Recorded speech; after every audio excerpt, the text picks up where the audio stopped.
not going to have a diversified portfolio of link techniques. They're simply going to say, this is what I have, take my links, do with them what you will, and good luck on ranking in the search engines. Mm-hmm. With TexLinkBrokers.com, this strategy is 100% integrated from your website to social media to link popularity. It's a fully integrated strategy. We're going to look at your competitors. We're going to look at your keywords. We're going to calculate a potential return on investment. We're going to calculate the value of a keyword phrase, what it can mean in traffic, what it would cost you if you were paying for it through Google pay-per-click, for example. So hence we're choosing and ensuring that the client has the right keywords, the right optimization. On-page SEO is the importance in the search engine algorithm is so little that companies such as ourselves consistently rank clients in the top of the search engines for keywords that are not even on their website. Now, keywords, if you were to go with an SEO company who focuses strictly on your website, they're going to put keywords all over it.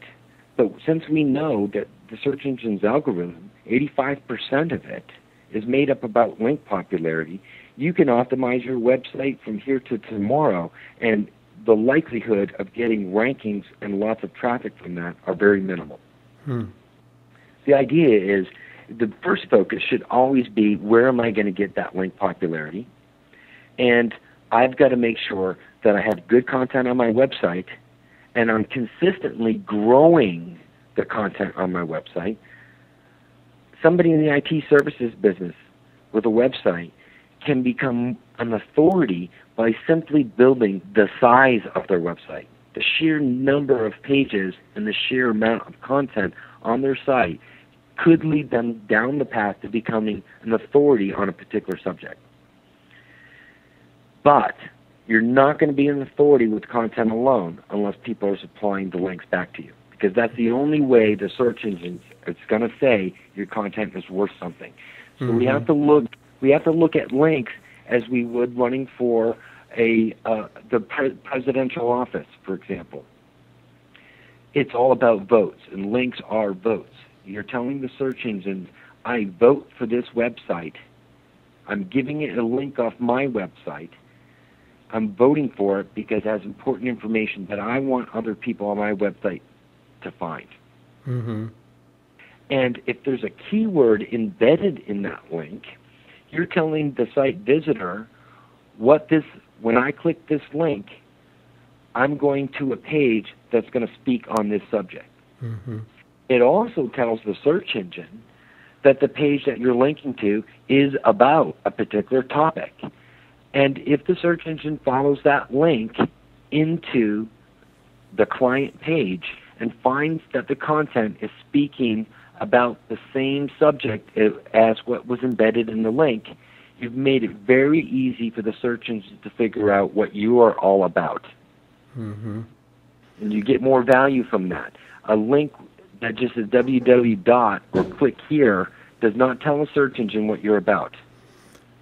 So they have to go into your website and try to figure it out. The more time they spend in your website trying to figure what you're about, you're taking their bandwidth. You're costing them money.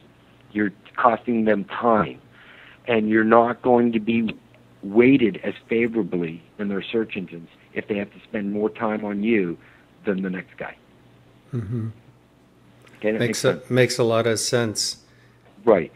Now, to get back a little bit to patterns, so in order to cut through the issue with creating patterns, TexLinkBrokers has created 28 different methods to gain link popularity for our clients. So we look at it in a way, and most of I would say a good percentage of those methods are proprietary and unique to us. We've also coined many of the terms in the marketplace. For example, everybody talks about permanent links. It was that was coined by TexLinkBrokers, which was the first company that started selling permanent links. Text links were one of the first 2 companies to start selling text links.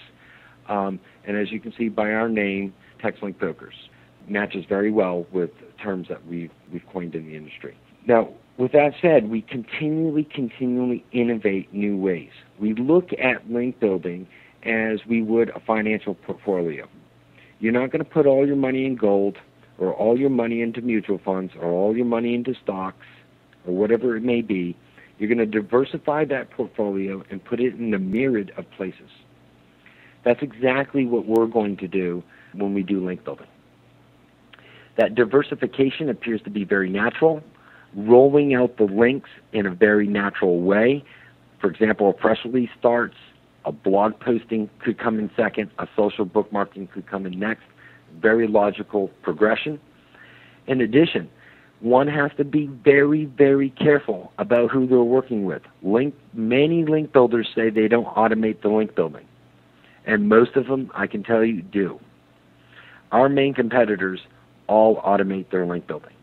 What that means is you go in and you order links, they tell you what sites you're going to go on, they push a button, and those links all go up at one time.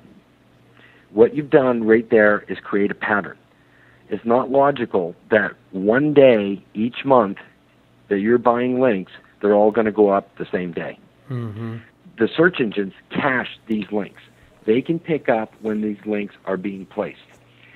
So to be effective, we roll our links out over the course of each month, and there is no set pattern to how many links you're going to get each day.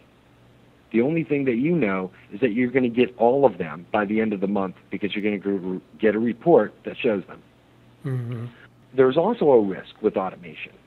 In order to automate putting a link on a website, you have to put a piece of code on that website.